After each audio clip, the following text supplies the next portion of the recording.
Hello, fermented folks. We have P. Jelly Clark. All Makatsu. We have Travis Baldry. Today we have a really special guest, Leopoldo Gout. Are you reeling it in and defending clowns? I am. Earth doesn't even exist in Battlestar Galactica. This show me heartburn. I was like, I loves it, I hate it. It's called All Fluff. Oh! If you didn't know how I actually feel about The Mandalorian, Don't worry, this is it right here.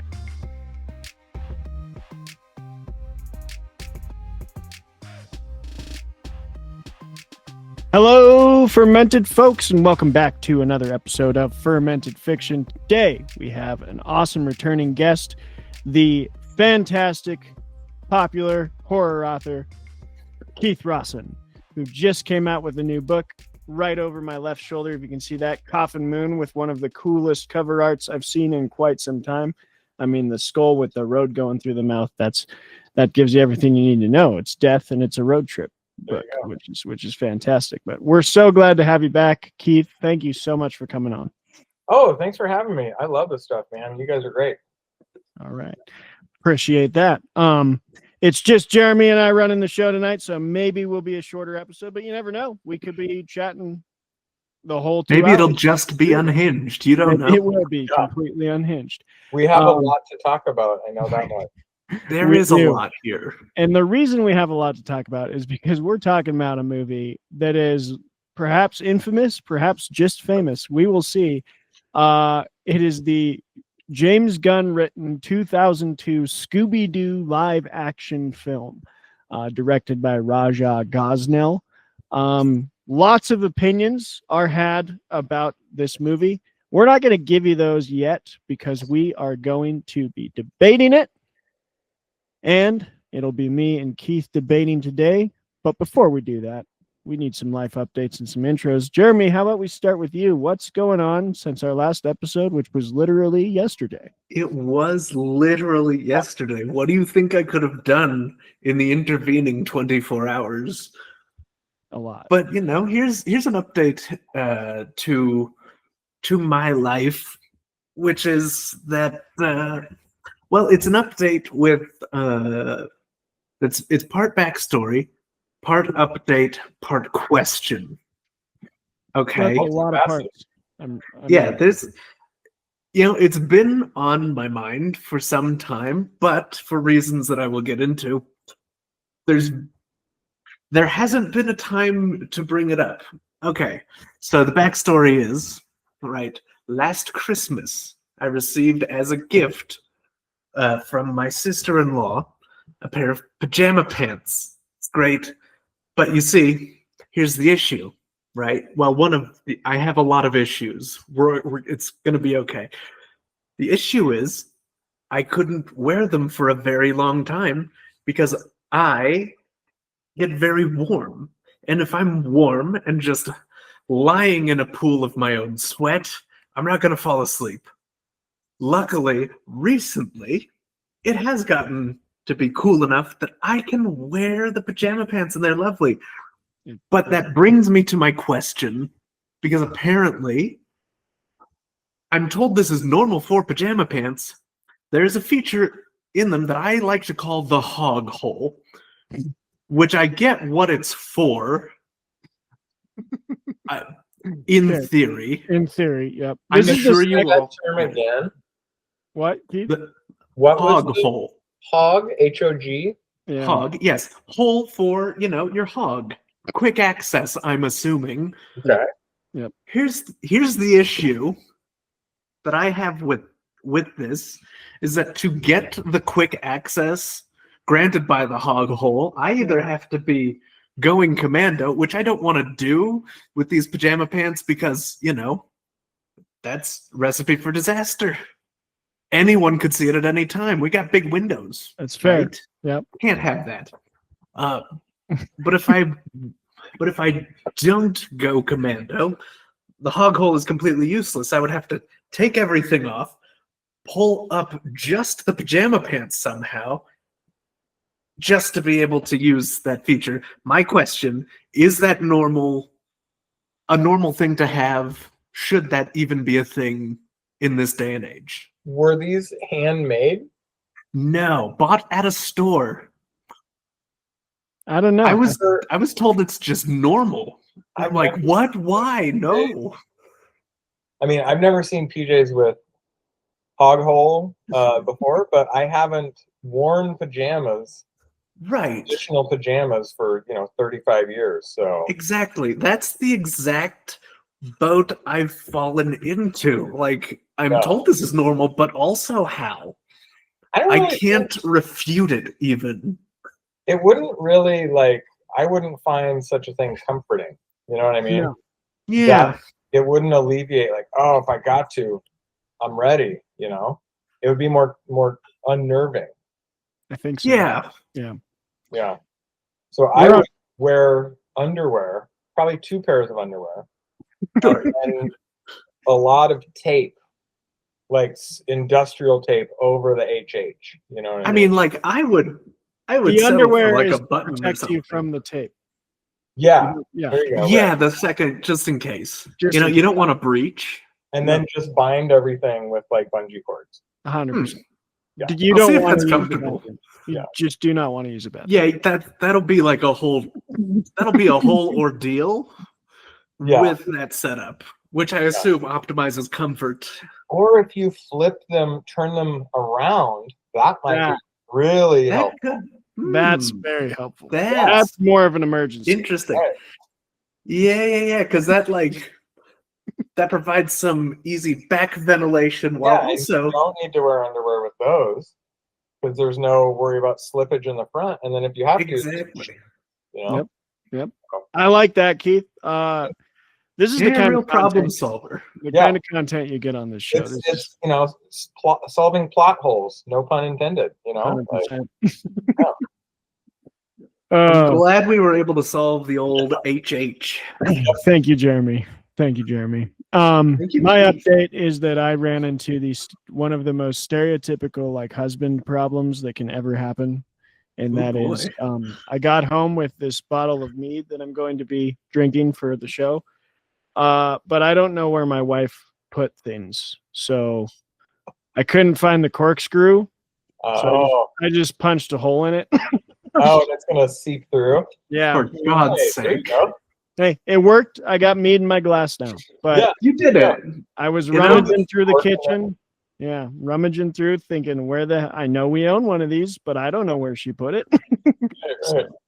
You had a problem, you solved it I did. with engineering, and that's Jeez, I gotta come up with a problem now. Let's see. Yeah, I don't know. I'm getting ready to tour, to go on a UK tour next week, in a week, Nice. and hell yeah. able to finagle it into a family vacation. Nice. Yeah, and so getting the kids' passports and the visas and all that stuff, and I'm very excited. I'm a little trepidatious because it's kind of a lot on my wife to she's going to be with the kids a lot while I'm off doing book events, you know what I mean? So, but it's also oh shit, we get to go to another country for almost 2 weeks. How hard will it, if I can ask, how hard will it be to travel? How old are your kids? They're 8 and 9 and they're really good travelers. Oh, good. I think they're, Oh yeah, that's not so bad. yeah, we're flying on British Airways, which has screens on the back of the seats with incredible libraries. And thanks, sweet Video merciful God, for those. Yeah, and video games, there are video games on this, and it's half of they're gonna remember the flights of just unmitigated screen time. Yes. No restrictions. Yeah. I've mentioned this twice on the show already, but I love bringing up the fact that riding in planes was one of those things that I wish I could have the child mind again. Because now I'm just I hate this experience with every fiber of my being. But as a kid, you're this is the best thing ever. Yeah, totally. Yeah, I never flew. I was probably 20 when I flew the first time. So that opportunity was lost, Yeah. If you have any other updates, but could you tell the great people at Fermented Fiction that may not have seen your first episode who you are, what you're up to these days, where to find you, and maybe a little bit about this beautiful book behind my head?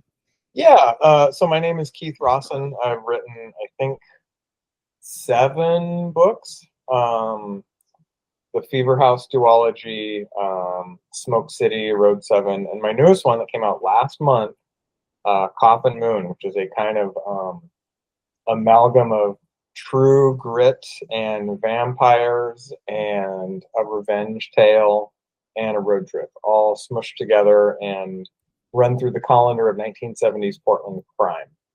So, yeah, gritty, slow burn, lots of blood, lots of sad vampires, that sort of thing. Love that. And I have to say, your book reminded me how much I love pre-orders, because when you were on last time, I pre-ordered it, and I did it. That's great. I did it far enough in advance that I kind of forgot that I pre-ordered it. So like one So day I cool, just got a book on my doorstep, and I was like, "Oh hell yeah!" Yeah, that's so cool when that happens. Yep. So I highly encourage any people out there watching or listening, pre-order books. It's kind of fun to forget and then be like, "Oh look, a book." And Yeah. it's tremendously helpful to the author, because publishers, for better or worse, a lot of times live and die by that first month sales, including pre-orders. So Oh. it helps so much. Fantastic. Okay, then double encouraged. Yeah.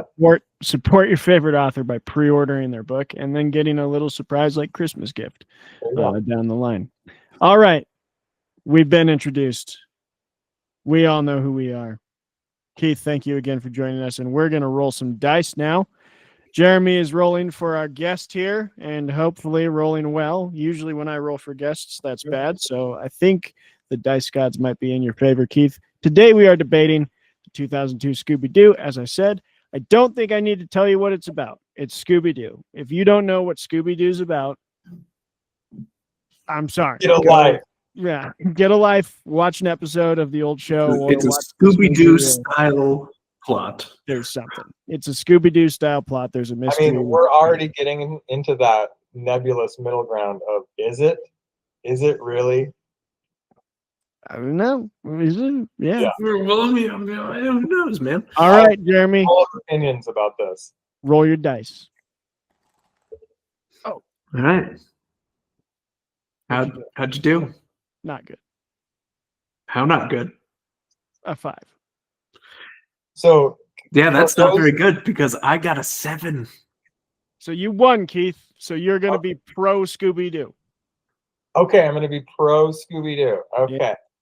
I am anti Scooby Doo, and we will learn what we actually think. But for now, we have time to debate. Jeremy, you got that 10-minute timer prepped? Oh, you know I do. And remember, Keith, we got 10 minutes between both of us, so no need to filibuster. Just share the time, you know?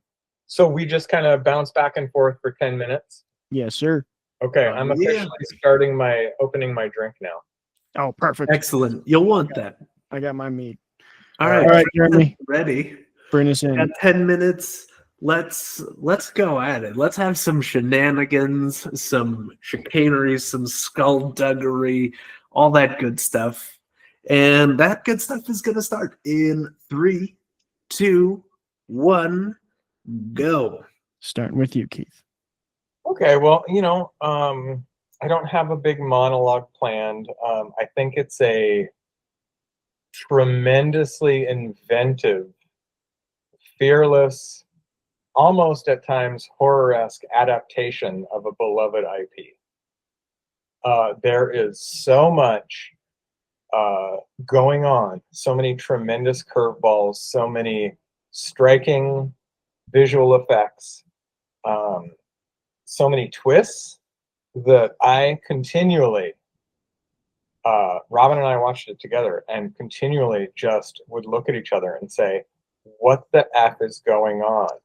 Because it was so tremendously, the plot was just so seamlessly veering that I never knew quite what to expect.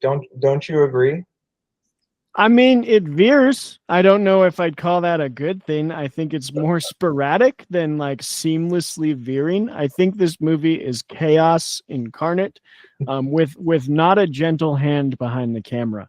And I think all of that is highlighted even more succinctly when you rewatch it in 2025 and see how bad the visual effects are. Like Scooby Doo looks terrible. The monsters look worse than Scooby Doo. And it's almost comical. So if you go back and you just want like a decent laugh at just terrible visual effects, maybe this movie has some redeeming qualities. But as a film that I'm going to say, is it good or bad? Just purely how it looks is always going to fall on the bad side of the spectrum.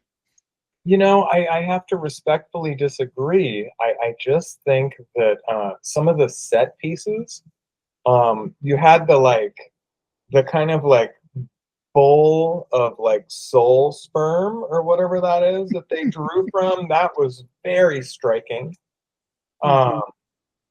Yeah, the weird monster raptors gave me chills. The questionable voodoo angle was perhaps a little tasteless now. And yet fearless filmmaking in its way, took a lot of risks, and I would say most of them landed. I mean, who in their right mind besides James Gunn would have the entire goddamn Mystery Inc. crew hating each other throughout the entirety of the film? And yet, man, it works, doesn't it? Don't you agree? You're ending everything with don't you? No, I don't agree, Keith. I do not agree. I think the hating angle would have been good if I didn't, just end up disliking literally every character except maybe Shaggy. I can't lie that much. Everyone loves Matthew Lillard. But besides that, like, Fred is a douche. Daphne is an a-hole. Velma is stuck up and thinks she's smarter and better than everybody. Scooby's just Scooby. Like I'm neutral on him in this movie. And then you got the villain Scrappy Doo, who is probably the worst. That's such a huge spoiler. My God, what? Yeah, we spoil here. And also it's 2000. Yeah, by the way, spoilers, everyone. It's been 23 years. Come on. Goodness. Scrappy turns out to be the villain, which everyone hates Scrappy Doo. I don't care if he's a villain. When he shows up on screen, I hate Scrappy Doo. Legitimately, I was shocked at the twist of who the villain was. And they preface it with the one guy ripping his face off and it's a robot and all that. And so the ground is already laid for when the big reveal comes. Brilliant breadcrumb piece of filmmaking. And I think there's a lot to be said about, we hear about this in fiction a lot too. Like, I mean, characters don't have to be likable, in my opinion. They have to be believable and convincing. And my God, I was convinced of the surety of every single one of these characters. Like, Matthew Lillard, like, he was channeling the id of Shaggy, and Velma, like, just, it was like they had exhumed the cartoonish corpse from the 1960s and put it into this new. I had shivers through the majority of the film. I think it might have been an illness of some kind, but but you had shivers. I want to divert a little bit to a different part of this movie that I despise, and that is that it's something that could have been good, but it doesn't end well, and that's just how much it drips late 90s, early 2000s. Like, its whole identity is just stoked in this pool of the main villain's bodyguard is like a WWE like fighter. The musical guest. Who was the musical guest? Sugar Ray. Sugar Ray is on the screen, and that scene alone, I'm like, no, get them out of here. No, I do not want Sugar Ray in my face for a good solid like 3 minutes. Yeah, and what are they playing? I just want to fly or something like that. And it's like, okay, I don't need to be reminded that song was in a CD in my first car, which I wasn't even in the early 2000s. I was mid 2000s, but Sugar Ray was still making its mark. Yeah, Mark McGrath. So I hated that. I don't know how you felt about it, but to me, it was just like, don't make that your whole personality. There are a couple moments that really struck with me. struck me. One, when they're in the before they throw Scrappy out on the road, he tells Fred they're talking about something, and he's very dismissive, and he says, "You don't have the scrote for it," which is like, that's kind of an amazing line, and very jarring, contextually. Mhm. And they said that he's not even a puppy, that he has a glandular disorder. Mhm. And I thought that was very surprising too. So again, you can talk all this smack about, what nostalgic era or whatever, curveballs left and right, like just perfect plotting. Didn't drag at all, made perfect sense, super linear.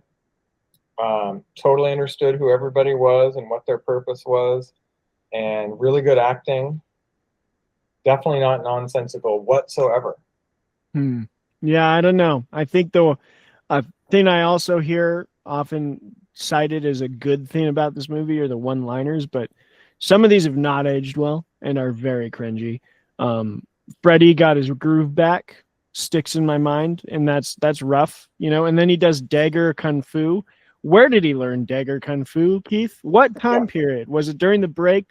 Has he always known dagger kung fu? That's fair. That's fair. I appreciated a good 2 or 3 minutes of just Shaggy farting. I was okay with that. You know what I mean? A little bit of, you got your intellectual humor, and then you got your potty humor, and they towed that line consistently and perfectly throughout the entire film. This might be the one time in a debate I've asked for citations for an argument. Can you tell me where's that intellectual humor? Because I don't know what you're talking about. I mean, I think that Velma espoused like so much, just a kind of effusive academic quality that I just felt myself getting smarter just every time she was on screen. So to me, she felt like a character written by someone who thinks they're writing a smart character, but doesn't really misses the mark a little bit. Well, and I think, yeah, go ahead. I think that it's fair that we address the source material, right? Okay. How much can you expand upon what's already there? And how much do you pay homage to the original material? So I think Gunn and the other writer were just, sitting firmly inside that wheelhouse of respect and honor to the original material. And just, but without they're not going to blow the entire thing up. See, I'm glad you brought this up because they butchered my baby. I grew up with Scooby Doo. I love Scooby Doo. Scooby Doo on Zombie Island was one of my favorite movies of all time as a kid. And that was one of the first ones where it's the monsters are real this time, which became the trend of every Scooby-Doo animated movie since. But I really don't like that they took this into an adult potty humor direction when, I think these were kids shows and kids movies that always had an element of mystery that was pretty easy to solve, but it was for children. And yeah, maybe they were panning to the audience that had grown up and now had aged with the material, but I just hate the direction they took it. I don't think James Gunn was the guy for the job. You shut up now. You just shut up. Shutting up. That was good. Over, let it go. Good job, everybody. Well done, Keith. You too, man. All right, what are you drinking for your debate prep? What were you sipping on? Oh, I'm drinking a little 20 ounce or whatever of Starburst Cliptic IPA. Nice. Jeremy, you made a very special drink for this episode. I did. In the spirit of Spooky Island, I made a Mai Tai. And so I'm just grooving. Hell yeah. Very thematic. Well done. I know. It looks so fancy when you just toss a whole shrub in there. Yeah, yep. I already referenced it once. I didn't have a cork for it, so I poked a hole in the bottle. But we have a local meadery here in Bozeman, one of the only 3 in Montana, called Valhalla. And I love their Earl Grey mead. It does taste like Earl Grey tea. It's fantastic with a little honey in there. Big fan. go to Valhalla if you live in the Bozeman or Gallatin Valley. If you like mead. All right. Well, Jeremy, before we give what our real opinions are, do you have some trivia on old Scooby Doo? You know, I do have a little bit of trivia here. I think many people do know that originally, like in early production for this film, this was going to be something of a parody of the cartoons, and they were shooting for a PG-13 rating. Shaggy was going to be a stoner. Velma and Daphne had a side relationship, and there were a lot of marijuana references, many of which, it seems, ended up in the film. Yep. Then after everyone had signed on, they geared it. They, started to change it to be more family friendly. However, James Gunn in 2017 confirmed that the original cut of the film got an R rating, and apparently they had to use CGI to cover up some cleavage that apparently was too hot for this film. Did they say which character? They did not say which character. If I had to guess, probably Velma. I would, because there was a section towards the last third of the film where her outfit seemed to noticeably change. Oh yeah, and then at the very way end, breastier. Yeah, it was so weird. Mm-hmm. There's a lot of weirdness going on. I will, to go off your first fact, though, I want to point out, I think it's hilarious to point out all the marijuana references. The Mary Jane's my favorite name. Yep. My favorite is at the beginning when they're cooking the mystery machine. The smoke is like rolling out of the top of the camper. That is so good. So good. I don't remember. Those are the two that I remember strongly, but. Yes. And let's see. Now there is some trivia that I do want to get to regarding. Apparently, there were a lot of ways the film could go in terms of the main villain at the end. So there's some conflicting reports here on the old IMDb trivia. Apparently, originally, one part is saying that originally Scrappy Doo was not going to be the main villain. They were going to have Old Man Smithers, who was the Luna Ghost from the beginning of the movie, be behind everything. Which, okay, maybe. This is one that I actually prefer. Allegedly, James Gunn's original screenplay had the villain finally revealed as actor Don Knotts, as a payoff to Fred's line referring to Scooby cleaning his beans at his Christmas party, which I so wish that was the case. Also, and I guess one final bit of trivia, which I guess Travis pointed out in his arguments, is that Fred apparently just knows the Chinese martial art of rope dart fighting. And he was doing this in the toy factory in the beginning of the film. This isn't something he learned during the 2-year time skip. He just knew how to do that the whole time. Nice. And that's what I've got, unless anybody else has something to throw in here. I don't know if you meant it this way, but I'm gonna take it that you mean that Freddie Prinze Jr. just knows that martial art. Both. I believe they are the same person, and they straddle universes. That's amazing. I love it. I have no addition. I mean, there's so many fun facts about this movie, but I've got I think you touched on some of my favorites. Do you know any, Keith? No, it was just such a trip to like watch it, and this is the first time I'd ever seen it. So being like, like, oh, you son of a bitch! All right, well, you made me watch it twice. That's fantastic. Seeing like so many actors that you recognize from that era and beyond, like Velma is in. She was in that series Dead to Me. Yeah, Linda Cardellini. Yeah, and she's in the new Friday the 13th remake that's going on, the like prequel or whatever. So that was very interesting, stuff like that.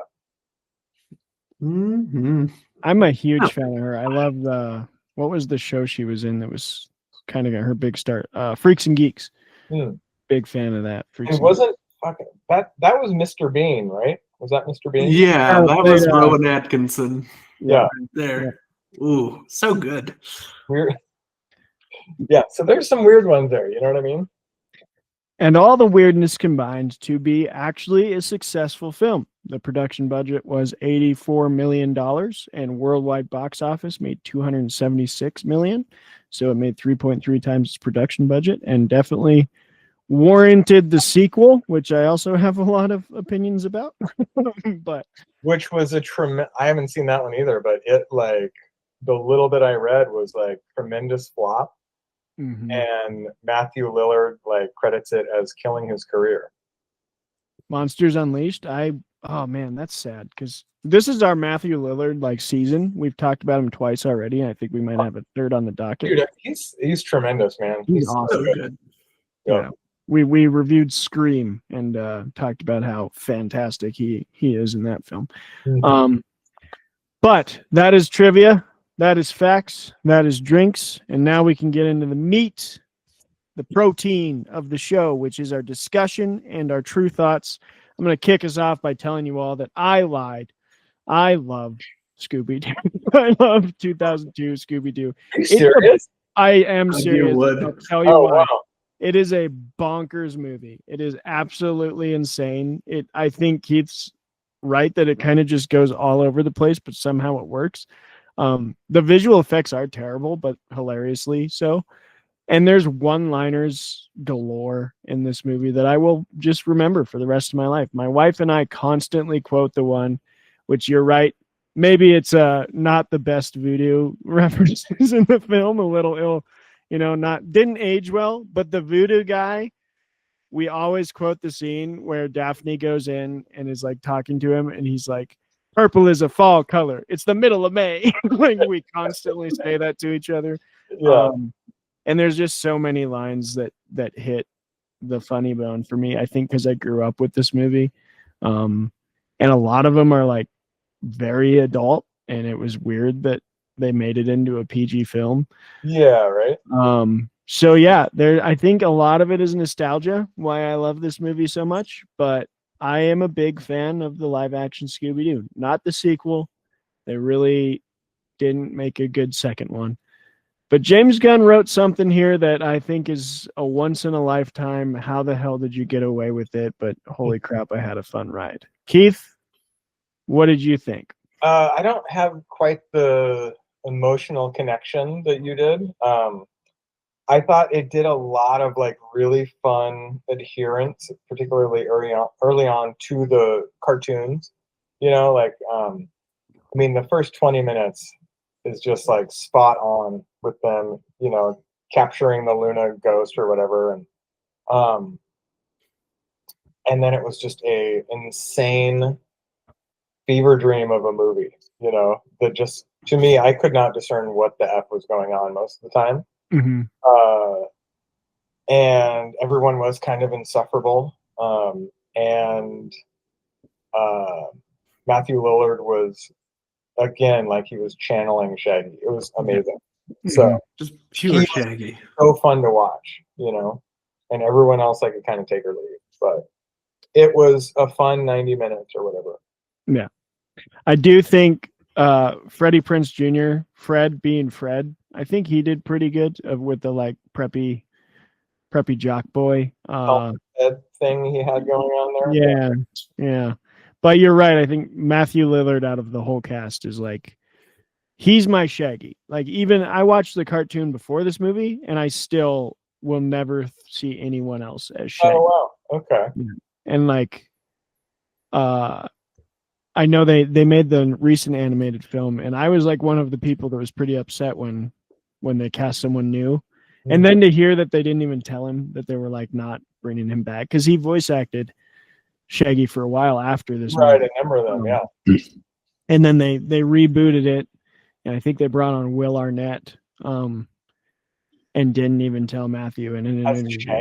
That was Will Forte. Will Forte. Oh, sorry. there we go. Okay. That's a totally other Different Will. Oh, that's a wild shit. I mean, Will Arnett. That would be wild. Hey, and maybe you could pull it off. But yeah, Will Forte. But yeah, it's still, I'm like, that's not Will Forte's part. That's Matthew Lillard's part. He did it. Yeah. Jeremy, what is your thoughts on 2002 Scooby Doo? Now this is it's a weird one because like it starts off as pure Scooby Doo, like Luna Ghost, whatever. Then the good drugs kick in, and and we're just in on this bananas ass ride.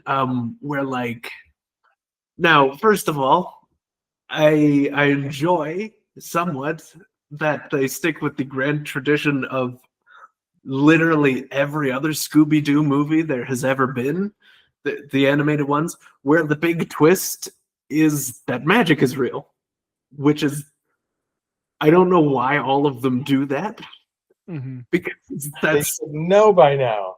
that is 100% not, that's like the exact opposite of what the show was about, but like, okay, magic is real now, again, still, I guess.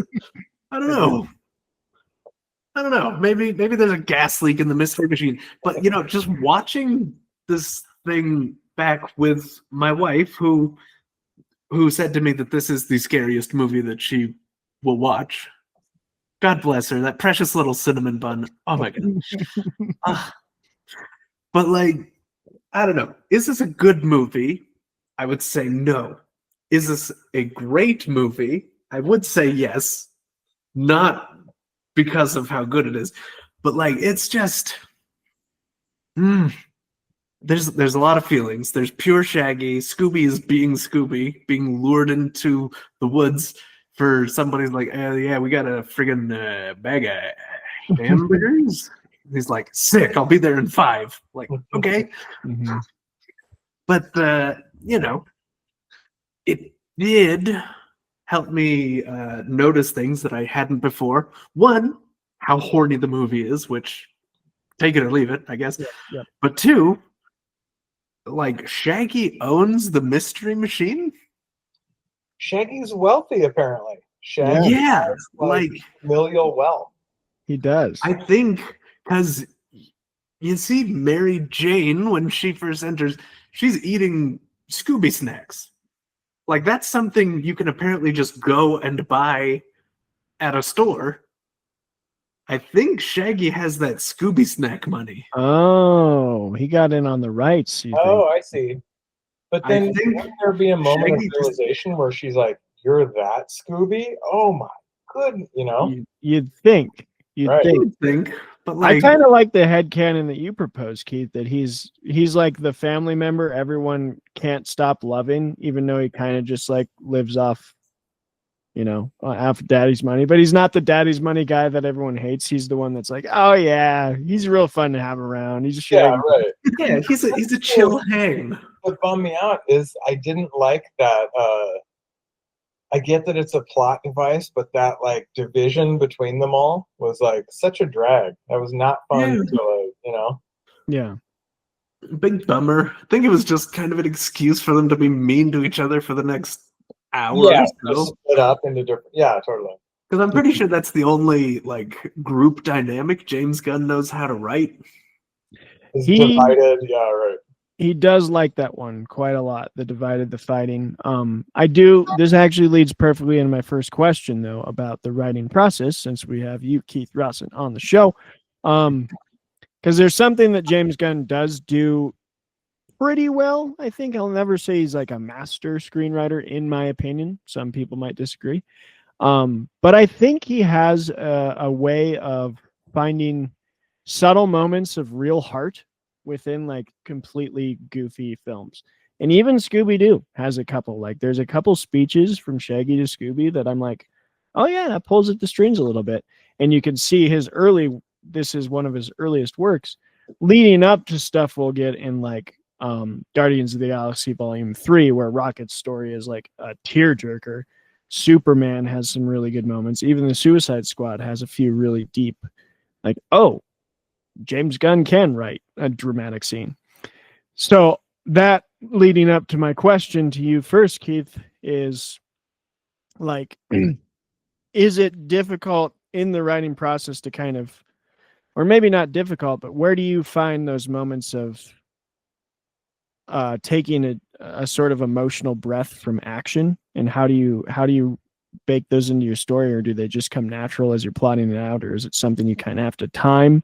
Because it seems like if you do it wrong, it could really like upset the pace. Yeah, and I think so much of like after X amount of books or whatever, stuff comes organically. You know what I mean? Like I've kind of grown to just kind of internally get a like pace of a story or a tone and be like, oh, I know where I'm getting a little south here or here. And I think I generally run the risk of like too much navel gazing, like emotional stuff, too much backstory and exposition. And I occasionally have to like, let's go, temper that with more forward momentum in my plots. So the emotional stuff is not hard. It's balancing it, like you said, with moments of action or recourse or a character not just reacting to something, but moving the plot forward, But the emotional stuff is like, that's very, comes pretty naturally.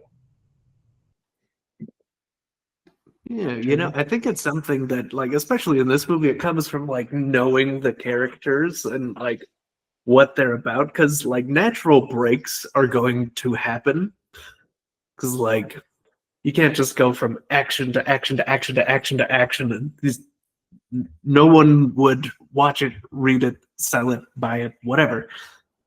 It wouldn't be good. And like like rewatching this film with my wife, she had the question early on of like, why do Shaggy and Scooby even do the whole mystery solving thing when they're terrified every time and they're running away? And then Shaggy does his whole speech of like, I'm gonna go save Scooby because that's the right thing to do, and he's my best friend, and I'm just going to do that. Mm-hmm. And I may shit myself in the process. Well, time for a dog treat. Yeah. And it's just understanding that, and that's that is, I think, where James Gunn writing tends to shine. Mm-hmm. When he's got that understanding, because otherwise his writing can be very hit or miss for me personally. Yeah. I'm like tangential enough to like screenwriting and like, Hollywood shit and everything that I think he's fantastic, and screenwriting to me is like, as a novelist, it's a weird, like magical power, Yeah. I don't like, I could probably, and I think I am going to start like messing around with it, but it's still at the point where it's such a confusing ability. It's like meeting a wizard. Like, how the hell did you do that? I know how to turn rocks into gold, but how do you turn dirt into gold? That's amazing. Mm-hmm. So I think it's great. What are some of the things you think he does the best, and like maybe something you've seen that you really... I think his dialogue is so, it sings, you know what I mean? It's so like quick. Mm-hmm. And particularly, stuff like Suicide Squad, like it's so campy in a way, you know what I mean? And yet it's like a show tune with deflated lungs and shit hanging off of it, you know? Yeah. It's that like ridiculous violence alongside like really dialogue with a lot of velocity to it, you know?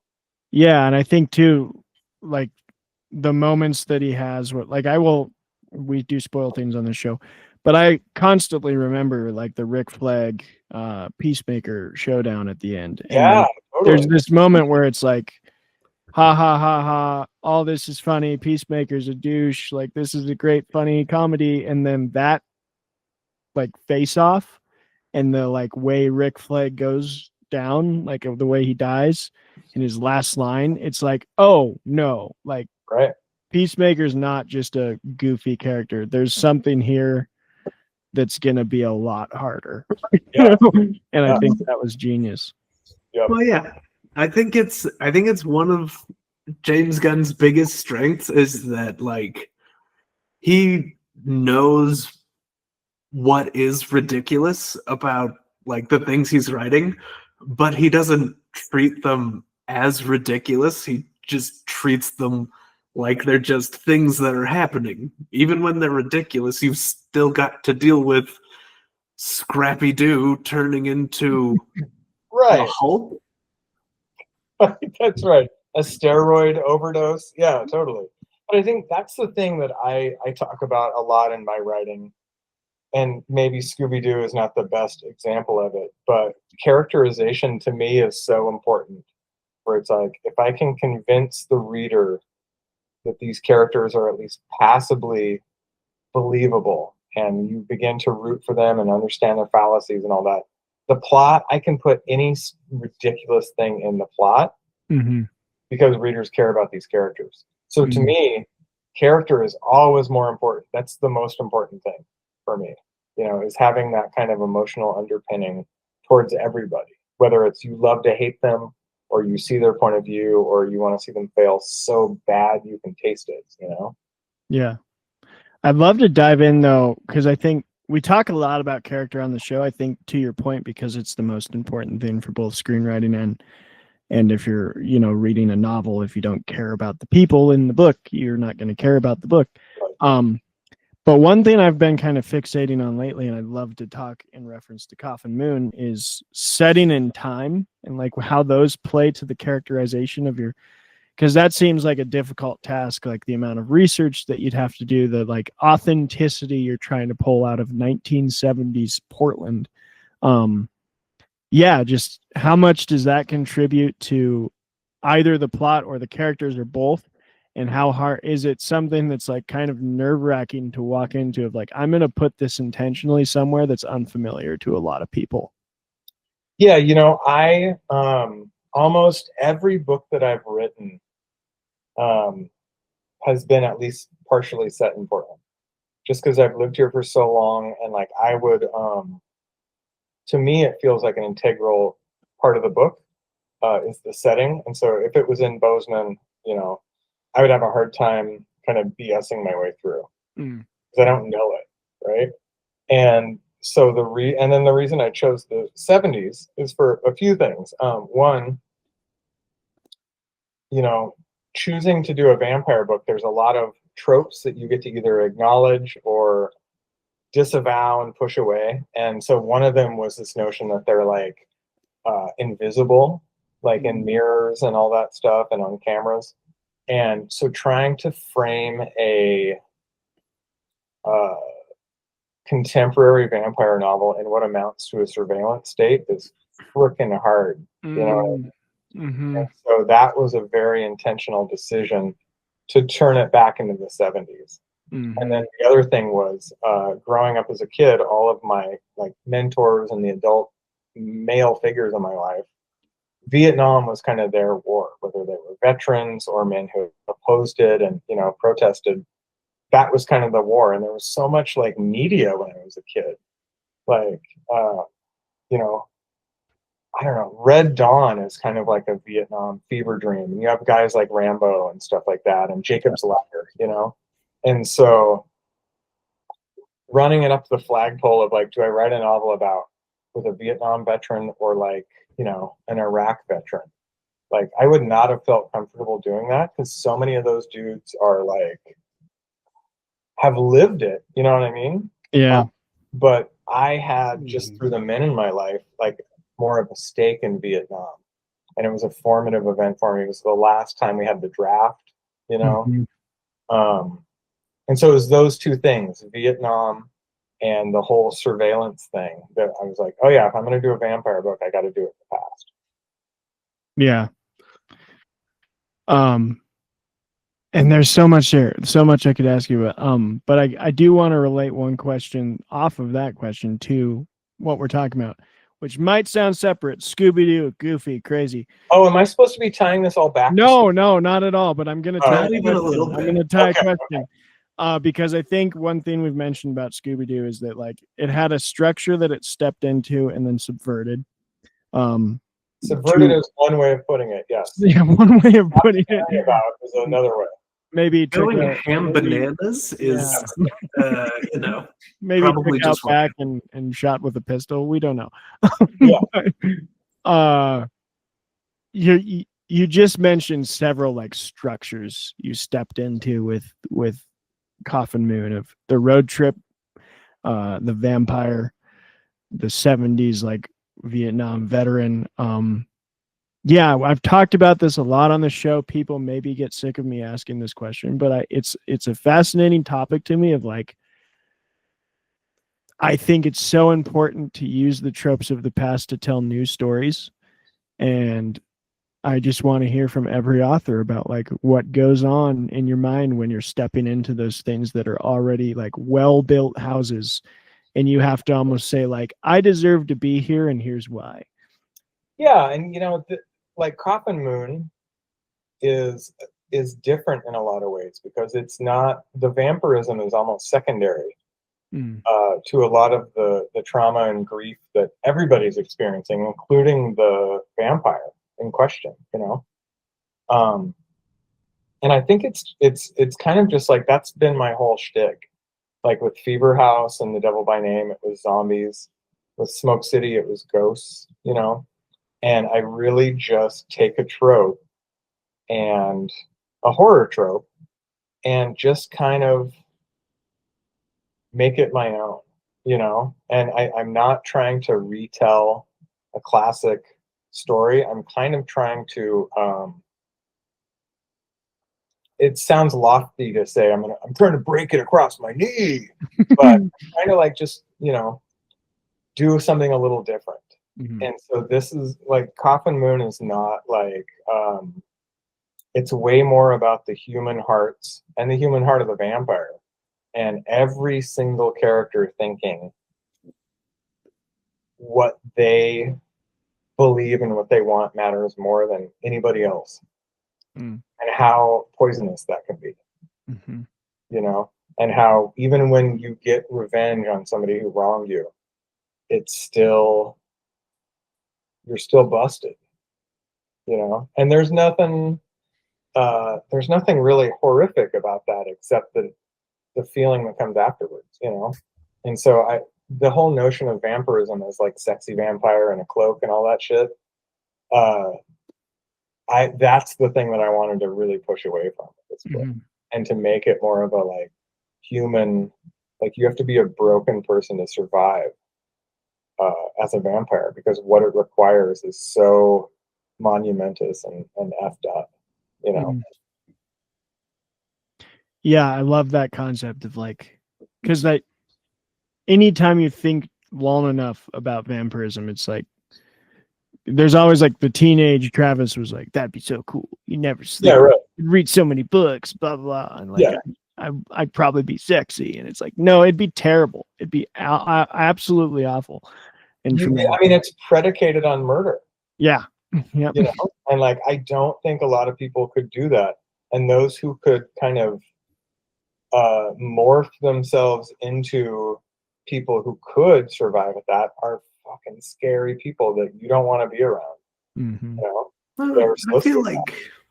I feel like there's plenty of people nowadays with as many sexy vampires as there have been, that you know, a modern day vampire could pretty easily set up like a whole rotating human farm type Volunteer situation. Yeah. Well, Just- that was another thing that I wanted to mess with, was this whole notion of like, if you're a vampire, you don't have time to like, I'm gonna cultivate. Well, it's like, if the three of us stay up past our bedtime, we're tired the next day. We don't burst into flame and die. You know what I mean? Such a rigidity to like the requirements that they're really kind of fragile in their own way. And so my idea was like, there's no community or sense of like, we're gonna build a giant clan and take over the world. It's like, it's all for one, or I'm sorry, it's like, I'm just looking out for me, you know?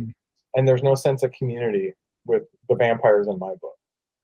So this whole notion of like building a community or a foundation to like get volunteers to sacrifice themselves, like it's way more hard scrabble in my world, you know? I love too that we like, it's not long before the subversion started to happen with like, because you always have to subvert the monster when you're trying to like, I'm thinking specifically of the amount of vampire content out there where it's like, oh, they just have blood bags, you know, from the medical bay, and like there's a whole thing to that too. But it's trying to take what you've leaned into. That's trying to like take that away of like, oh, there's a way they can do this and not be a monster. And right, and there, you know, the main vampire even talks about it later on in the book, where he's like, I tried to eat a cow. You know what I mean? And it's like, it didn't fit. It doesn't fit. And you come down to this decision where it's like, you either eat or you die, you know? And that's it. And that's why there's so few vampires, because so many of them decide to just step out, you know? Because it's like, I hope, in a way it's almost hopeful. I hope not a lot of people would choose that. Yeah. You know? That's like when you think of Tender is the Flesh. That novel is so funny to me. I loved it. I thought it was amazing. But it's predicated on the entire notion that people would rather go vegan or would rather eat humans than go vegan. You know? So yeah. look, I see that. Jeremy gave a little bit of an eyebrow raise there. Are you saying you would go vampire before you went vegan? I mean, maybe. Like, okay, I'm in the situation where I've already had my sleep schedule so messed up that I haven't seen the sun for like a week at a time. Like, okay, I could do that. It would mess with my brain more. And yeah, like killing of people or whatever. But you know, I would at least try the blood bag in the microwave for a little bit. You know, warm it up, give it some of that good stuff. Now, of course, there is the issue of having to pull a blood bag heist on a somewhat regular basis. Right.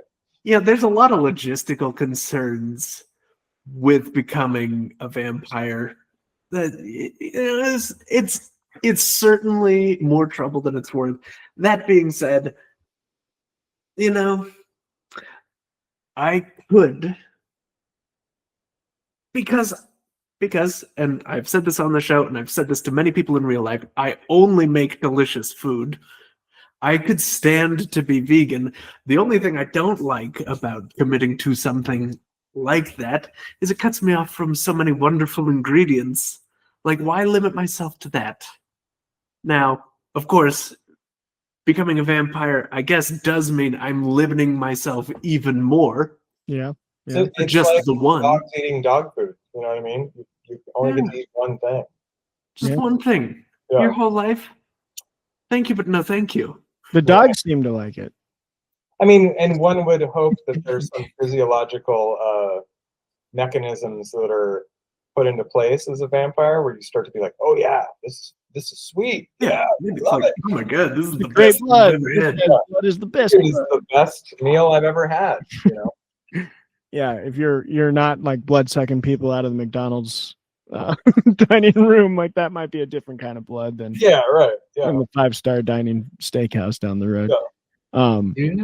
How animalistic do you make yours? Because I'm like listening to you describe the way you lean into that, and I think it's reminding me of like the natural world, how predators often, we have this like image of predator animals as this like, oh, they're always on the aggressive and stuff. It's like you study lions and wolves, and they're usually like doing the easiest thing they possibly can. Like the lion's just gonna wait until the meal comes to him, and the wolf is gonna pick off the weakest of the crowd. Is that something you kind of adapt? That's the thing is, I mean, you run into a number of vampires in the book, and none of them, again, there's not a community or a clan or anything. But unlike, Sinners, where it's like once you're a vampire, there's this kind of like mass consciousness that's all shared, It's essentially with my vampires, like a couple days worth of gnarly bodily and physiognomic changes, and then you are required pretty quickly thereafter to start eating, but your everything else is essentially intact, so you're still the same person. So if you were a ferocious prick before you were bitten, you still are, so there's plenty of gore and grossness in the book, but it's all shit that people would have been willing to do before they were vampires. Gotcha. I love it. I love that kind of leaning into that house that's already built. Yeah. Constantly going to keep talking about that on the show. I'm apologizing to all the viewers. I mean, it's horror. It's like there are original ideas, but I am not going to be like, I reinvented the horror or the vampire trope. Like, I did not at all.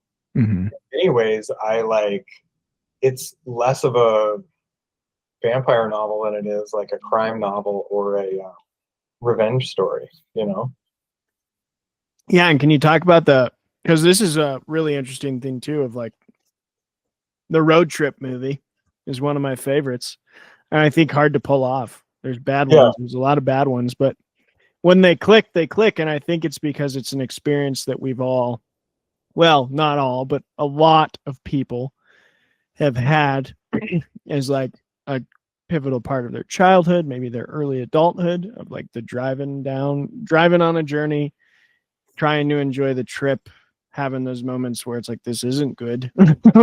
I'm bored. I'm driving through North Dakota for 3 hours. This is not fun. But yeah, I think it's just something that like hits the heart of most, especially like American people. We're a nation definitely of like large freeways and traveling large distances. So yeah, could you just talk on that of like, was that a fun little subgenre to approach? So this is the fourth. This was the third. I've now turned in 4 books to my editor at Random House, Caitlin McKenna, and I talk about her every single podcast that I'm on because she's so good and she helps me reshape books so much. And so the first draft of Coffin Moon, it started as a road trip novel, and Dwayne Miner like befriends this girl that he finds in an abandoned house, who she's just been hiding out after her grandmother has been slaughtered by this vampire, and they join forces. So there was no familial connection or anything. And it happened like a third of the way through the book that he met her, and then they just traveled everywhere trying to get this guy. And you get this email from Caitlin, which is like, it's good. It's almost there, but we haven't quite arrived. And so I needed to lattice it with a lot more emotional connection. And that's how they became, related.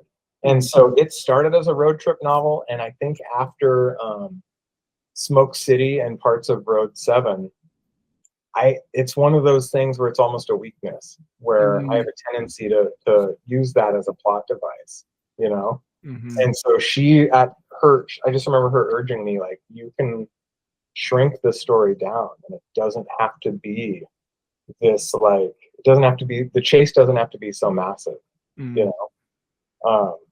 because you need more room for connectivity among these characters, and it just wasn't getting there with the road trip.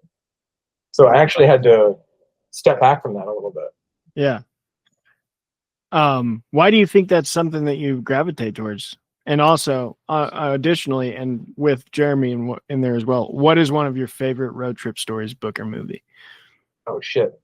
I think I have like a couple tricks that I use, and they're almost subconscious, and I got to be aware of them.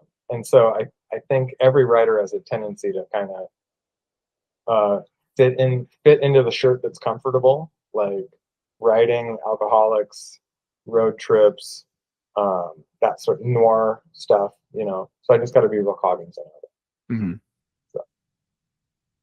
But yes, I'd love to hear your road trip recommendation. We'd love to hear you. Yeah. But I mean, as far as fantastic road trips, you've got classic things like you've got The Emperor's New. Well, that's not classic. Well, maybe it's old enough. The Emperor's New Groove. You got your planes, trains, and automobiles. There you go. Yep. Great stuff there. Road trips. I don't know. I feel like most stories can lend themselves, be aided by a road trip. I guess A Knight's Tale, technically also a road trip. That's definitely a road trip movie. Cuts, my And God. that movie fucking rips. That movie's dude. awesome. Yeah. So there's just this, I don't know, there's this added, there's almost an implied familial element when there are people that are stuck traveling together. Mm-hmm. They build like the family kind of bond, even when they're not related, which in most of my examples, they are not. Basically, all of them, they're not actually. 100% of all of them are not. Good, we did it. But I think in doing that, Sinister Soup is saying Grapes of Wrath, road trip. I don't know. Didn't even try to read it. Not even once. I think more of a road trip book would be Faulkner's As I Lay Dying is kind of a road trip book. A really dark and depressing one, but a really good one. Have either of you seen The Road is that's a road trip book, right? The Road? Yep. I was gonna say that, but then I remembered Locke with Tom Hardy. Have you seen that? Is that the one where he's in the car by himself? Yeah. And he's like talking. I couldn't do it. I was a big fan. It's definitely not everyone's movie, but it's Tom Hardy just acting his balls off. Yeah. Like You gotta love that. He's talking to his invisible dead dad that's like the memory of his dead dad, and then he's like having phone calls and trying to solve this situation on the speakerphone in his car. And I'm like, how is this compelling? Somehow it is. And it's doing it, man. It's Tom Hardy for 80 minutes. Wait. Oh, brother, we're on it now. That's a road trip. Fantastic. Keith, you got a favorite? I have a novel. There's this guy named Tim Sandlin, and he did a trilogy called the Grovant trilogy, and I think it might actually be set in Montana. Oh. And the second book, I think, is a bunch of the characters traveling in like a VW van across the country. And it's so goddamn good. I haven't read it in so long, but it's like it fits. It's not a horror novel or anything, but it fits perfectly in that wheelhouse of like literary fiction and fucking hilarious. So. Mm-hmm. I know there's a lot out there, and I definitely I need to read more of just a wider berth of genre. You talked on the last episode about your other genres. You're a big noir guy, right? And I remember you mentioned one other, and I can't remember what it was. I mean, somewhat, yeah. There was a dude, Scott Wolven, who his Controlled Burn, he put out the story collection Controlled Burn 20 years ago. And I think it's the best crime fiction collection that's ever been put out. And it's all interconnected, and you don't really realize it until further on. But yeah, I think it's like, I want, reading like masculine literary dude fiction in my early 20s. It was really eye-opening. It's like, holy shit, you can do this. You can write like bro stuff, but with like, with beautiful prose. And I really fell in love with that stuff, and it reinvigorated my love of books beyond like Stephen King and comic books and stuff. And so I try, and then I found crime fiction and stuff, and I try like hell to write that stuff. But I also grew up on like G.I. Joes and Thundercats and X-Men. And so inevitably a ghost robot gets put in there somewhere, Naturally. Why not? I have one question to circle back, and then I have one final one that's kind of I've been calling them my pretentious questions of every episode, because I just want to talk about I want to talk to professionals about these crazy thoughts that I have during the day. But my question to circle back is the first thing I asked was about kind of these moments of dramatic stuff within moments of levity and like how to pace that out. And I think there's like another element that I'm always curious about with writing, and it's when to know when to stop. Because I've seen that where I'm gonna trash a movie. I don't like trashing things on the show, but I'm gonna trash one a little bit. Because otherwise, there was this movie I really enjoyed called Life Itself, but it does this so bad, where it'll have like one section of a line that's like beautifully dramatic and like you're almost about to cry, and then it just goes and goes and goes, and you have like 10 minutes of this long soliloquy. It's like, okay, man, like stop. So I don't know, like, is that, I know you say a lot of this stuff comes natural now, but like, is that something you have to approach very often? And do you know any really good examples where it's like, it's that where you want more, but they stopped at the right moment? For one, I finished my beer, so I'm not quite as smooth as I would have been at the beginning of the show, But again, I really do think that it comes with doing the work and just writing and writing and writing, and not just putting in the years, but like putting in the time on a piece. So like not just doing the piece and being like, I'm done, or even for me, 2 drafts and I'm done. Like, when I'm doing novels, I will do 15 run-throughs from page 1 to the end, and it's like you see things in between like draft 8 and draft 10, and again, I have a tendency to kind of blather on, probably like I'm doing now. And so it's a question of being like not too precious about your shit, and like not throwing stuff away, but definitely cutting it and saving it, that, and just finding people that you trust that can give you, because I get to a point where I just can't, I have so many blind spots on my work that I gotta have somebody else look at it. That's why I'm in a writing group and have an editor and an agent and yada yada that all kind of run stuff by. So.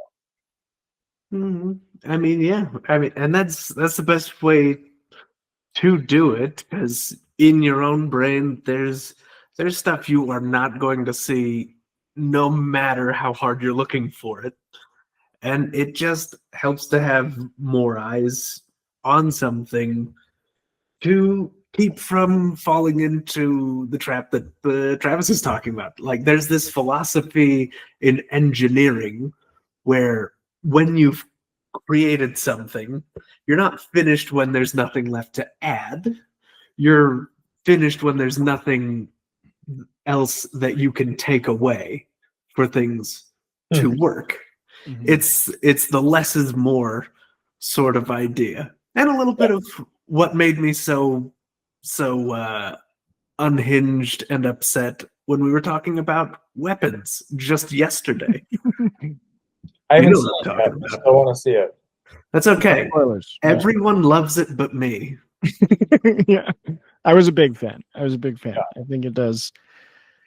Yeah, I'm sure. That was a lot. Right. Sorry, go ahead, Jeremy. No, I was just saying, weapons does a lot right, but I don't like it. Also, I hope the audience can't hear my pup is fine. If you hear him whining, he's fine. He's being dramatic, just so all of you know. But I do think a lot of that must be on the editing floor of like, I think it's good to hear, Keith, that it just always takes a village of somebody maybe tapping you on the shoulder and being like, you don't need that. That's the thing is for every time I say shit like that, like I heard this anecdote about Sarah Graham, who has put out some of the raddest, like weird ass detective novels of all time, like the Claire DeWitt series. Like she's so good. And I remember hearing about how she gave like a presentation at like some UC college, and someone was like, "You have people edit your stuff before you send it to your editor," and she's like, "Fuck no, it's mine. I don't want anybody seeing it until it's sent off." You know, she's like, "Don't let anybody touch it. It's fucking yours." So everybody's different, you know. Yeah. All right, here it is. Final pretentious question of the episode. Let's see. Oh, yeah. This is less of a question, more of a I just really want to hear y'all's More of a comment. I love it. comment, and I want to hear thoughts from people who are better at talking and writing than I am, probably.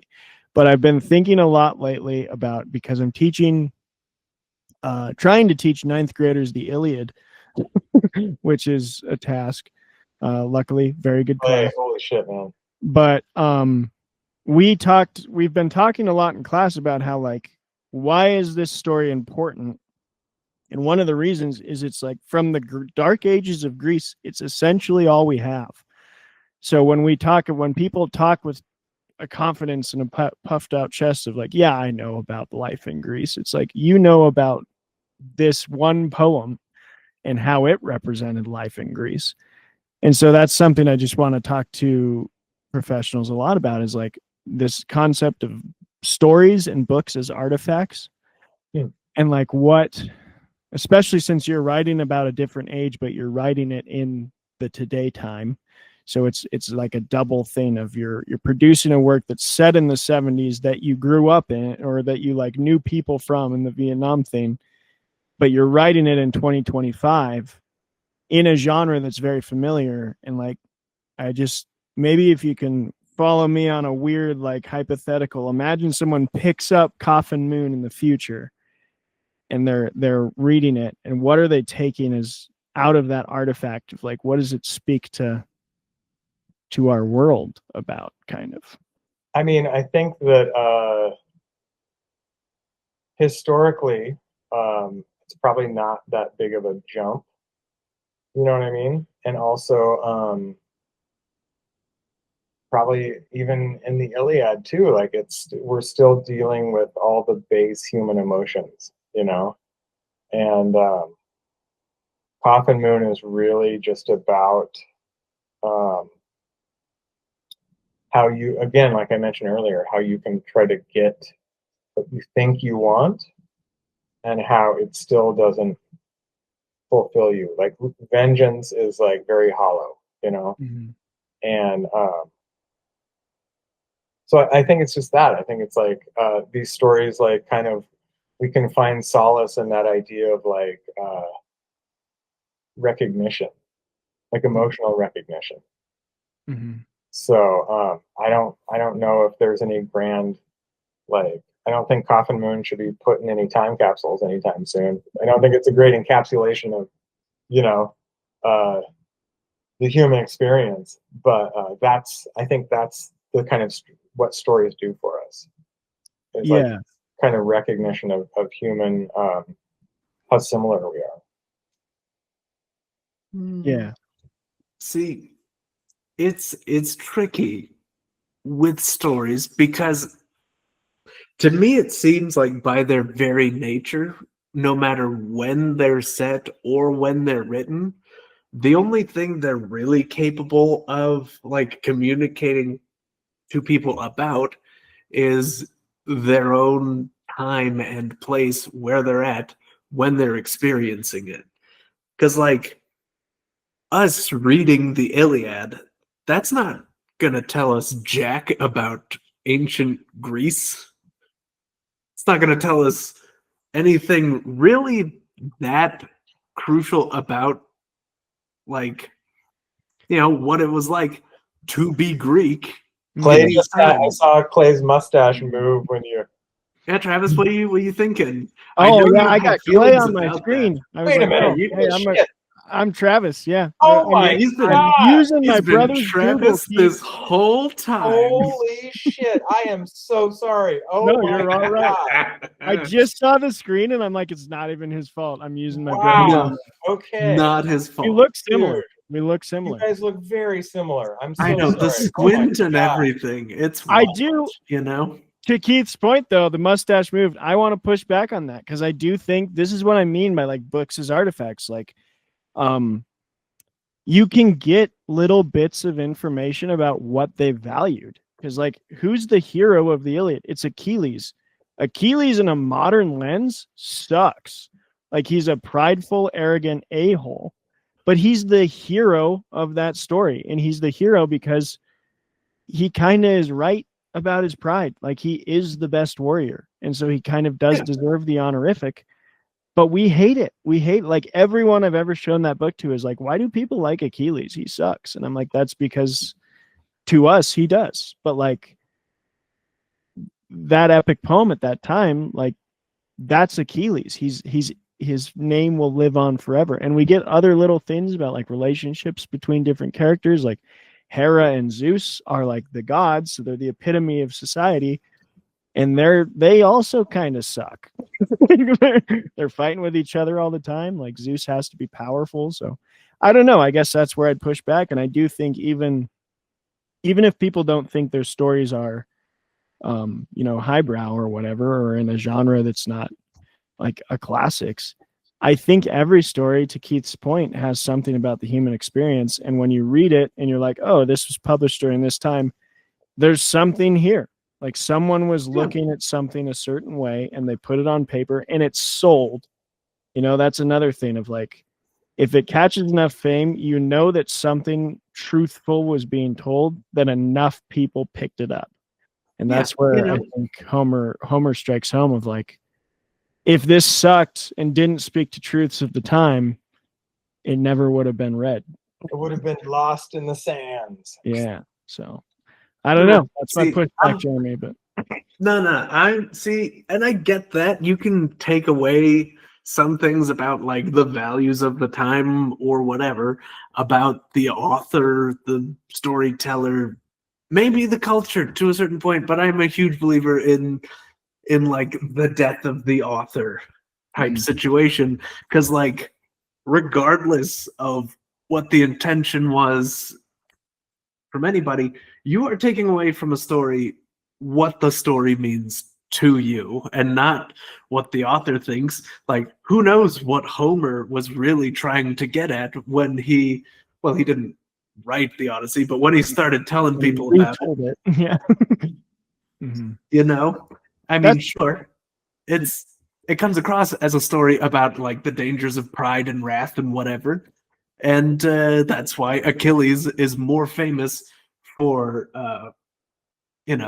fucking up than he is for being the greatest hero in Greek myth. I don't know. That's a fair point.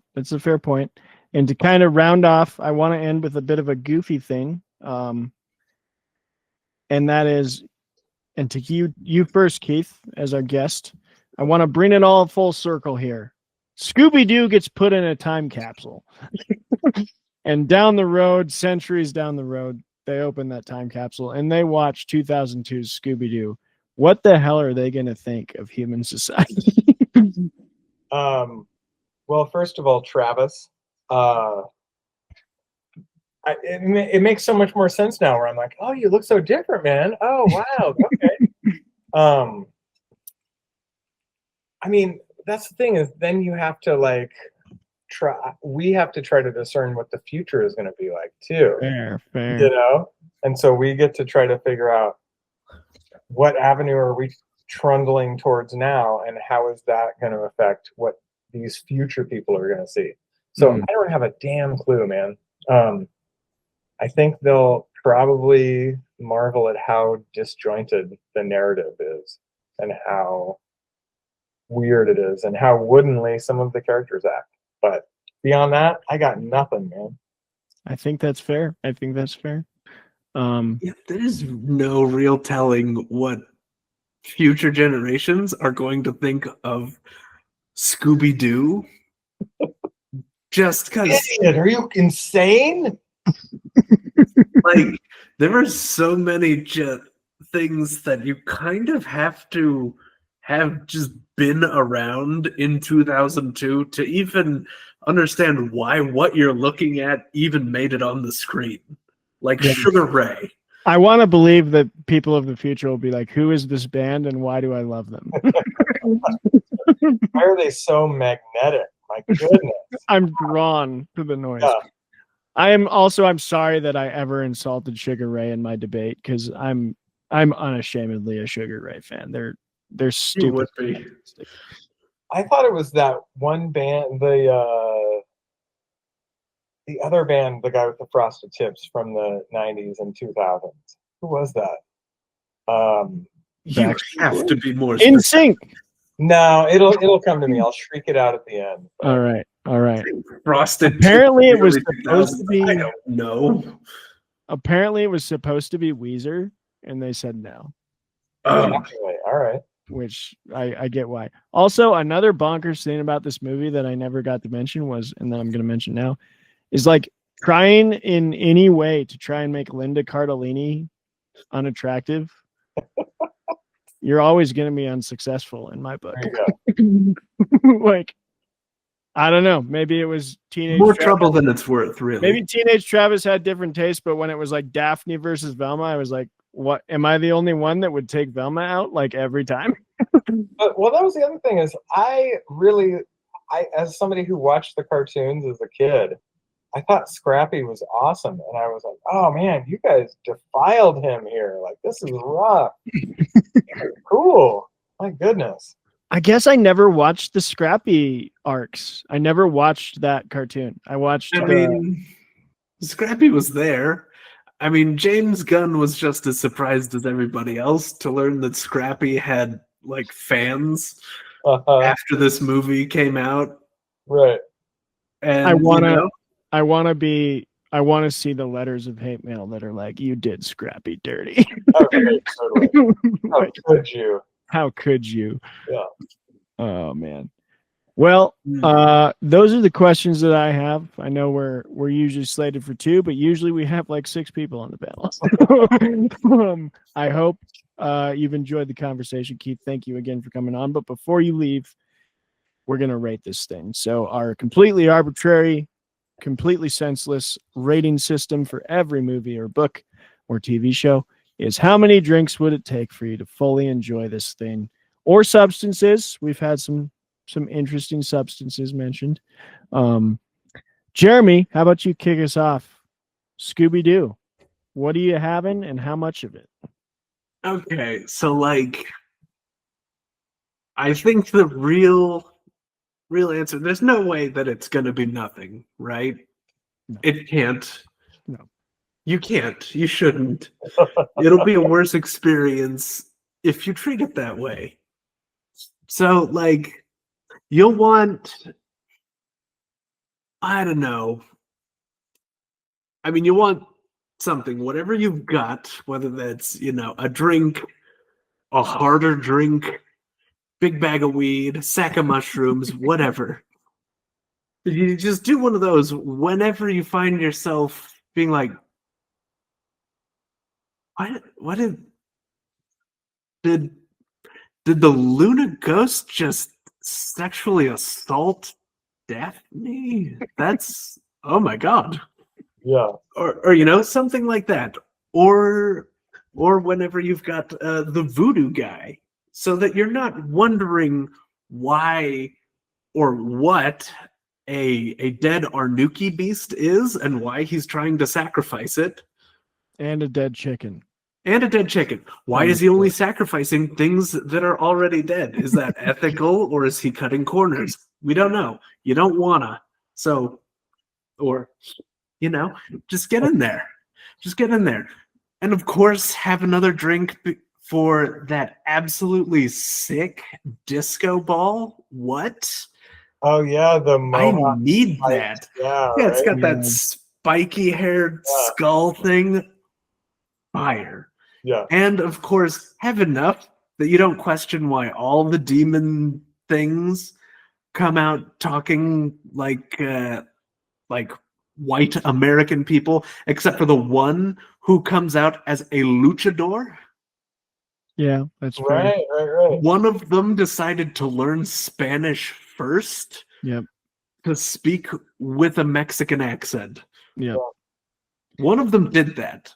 Yeah. And you want to have enough that you're not wondering at all how Scrappy Doo learned that there was magic and how to control it and how to build a robot suit. And a bowl of, what did you call it, Keith? It was a great name. Sperm soul bowl? Like soul sperm? Jizz? Yeah. Soul sperm bowl. Soul sperm bowl? Yeah. He learned all of that. Don't question it. It's fine. We're fine. Yeah. We're fine. 35 That's of whatever it is. I love it. I'm going to go easy mode. Well, I'm going to go newbie mode, veteran mode, and just bonkers hard mode. So newbie mode. So if you're brand new to this movie, you've never watched it, I'd say take a sip of something, not too strong. Every time you can tell that this movie wanted to be rated R. So that's going to be quite a few sips. You'll probably finish like 3 drinks by the end of the movie because there's a lot of moments like that. But I don't think you should get too hammered because it's a wild ride. You're returning to this movie like I am. I say take a sip for that, and then take a sip for every time there's a great one-liner. So that adds quite a few on as well, maybe like 15 on. So by the end, you're getting like 5-6 drinks, 6-pack for the easy stuff. Hard mode is going to just be a continuous 1.5 power hour of just sips every minute, because I want you to drink every time this movie is just shouting early 2000s in your face. And you have to slam a beer when Sugar Ray comes on screen. So that's hard mode, where you're going to be absolutely blitzed by the time Scrappy Doo turns into the Hulk. Yeah, I'm going with, as somebody who, again, just saw it for the first time, I think 1 or 2 beers would have sat perfectly. And then closing it out with just dunking the soul sperm cauldron all over your head and letting all of that stuff infest your body so you become like a super id and defeat Scrappy. I think that's great. Yep. Monster fight with Scrappy Doo to round it off. Love Or that. just take a drink every time somebody rips their shit off to reveal that they're a robot. Nice. All right, Keith Rosson, thank you so much again for joining the show. Can you tell everybody one more time where to find you, what you got coming out, maybe on the docket, or if anything, or where to look for your newest stuff? Yeah, so you can find me on Instagram and at Blue Sky. Those are the 2 that I'm generally on the most. Coffin Moon came out last month. Please buy 5 copies for your immediate family and your friends. And my next book, Crone, it's like a witch crime book, comes out next year. So fantastic. And thank you very much for this opportunity. And I'm sorry that I called you Clay multiple times. That's okay. I see that. I'm not blaming you for the screen saying literally my brother's name. He's the only one with the power to do the streaming on Google, so we had to switch accounts for. Well, I had emailed him earlier, and he immediately responded. You know what I mean? So I'm like, all right, well, there we go. He's on. All right. Well, thank you again, Keith. Thank you, Jeremy. I've been Travis from Mullum, though you'll see Clay on the screen, and we're the usual buffoons. Thanks everybody for joining us on Fermented Fiction. Goodbye. Bye.